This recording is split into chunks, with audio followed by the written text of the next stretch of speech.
Feels good. I'm not going to say that it feels great. I'm very thankful for it, but at the same time, I mean, honestly, it just feels like another week to be quite frank about it. Another week, another win for the Tioga Indians after topping the North Dakota Griffins last week, 27-20. Now they focus on the Warren Easton Eagles, a New Orleans 4A powerhouse.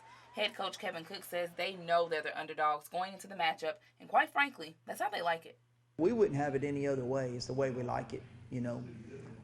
The one thing I've always said about this particular group of kids is they're really frustrating as a football coach in some ways because they're only interested in the games that they're not supposed to win. They really get excited about being the underdog, for lack of better words, and so they just have a chip on their shoulder about it, and they've been that way, you know, for a couple years now, since they've gotten a little older, and they'll be that way this week when we play. With an electric offense averaging about 36 points per game, the defense is what's helping keep them in the game the most.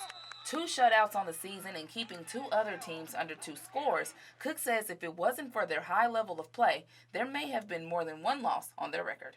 But you know, our defense has really gone to another level. They're definitely the best defense that we've had since I've been there as a group. Like any other high school football team, you know, there are some spots in there that we work on every single day, but there's a lot of good football players on that side of the ball, especially when they're all healthy. The truth is there's been multiple games where if those guys don't play the way that they do, we don't win. Tioga will be on the road against Warren Easton tomorrow at 7 p.m. Speaking of defenses, shout out to the Gina Giants making history as well with their upset shutout over Jewel Sumner 8-0. That was their 7th playoff win in school history and the second time they've won 2 playoff games in a single season. Head coach Jay Rourke praises his defense, holding Sumner to only 43 yards total offense on 27 plays. They were hungry, man. The kids played so hard. I mean, it's one of the best efforts I've ever been a part of as far as what our kids did, and could not be more proud of them, man. Very exciting. We were worried to death about those guys. I mean, watching them on film, they had some guys that could really roll, running the jet sweeps and buck sweep and stuff like that. So our defensive coordinator, Coach Rob Fairclough, hammered it all week and did a great job of doing so. And the kids, man, I can't say enough about our defensive line. Played so well. Our linebackers really stepped up because we were definitely outmanned at the skill position as far as speed goes, and our kids really understood what they were trying to do and flew around and made awesome plays. The bracket doesn't get any easier. They got a tough one coming in, Lake Charles College Prep.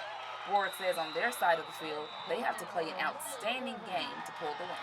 Coach, what's your overall analysis on LCCP? They're really good. They offensively, I think they seem to be I'm not going to say better. I don't want to make their defensive coach mad if he sees this, but they're just really good at offense. They do a lot of different packages with 1 tight end, 2 tight ends, and then they'll get an empty, and they'll put a H-back back there and run a lot of leads, and anybody that touches the ball is a threat. Oh, the Manny Tigers, itching to see the field under those lights, will be on the road to Amite, who pulled the upset over Red River. With 2 weeks off, they've had more time to get better, stay healthy, and with that anxiety built up, the Tigers are just simply ready to get after it. They're ready to play. They don't care who we play or where we play. We're excited about the matchup. Meade's a good program.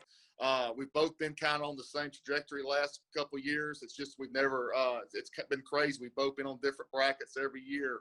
And just talking to their coach and their principal, talking to our principal, they're excited to face off against us. We're excited to face off against them. It's 2 programs that their goal is to win state every year. So I think it's going to be a great matchup. Reporting on high school football, Megan Glover, ABC 31 Sports.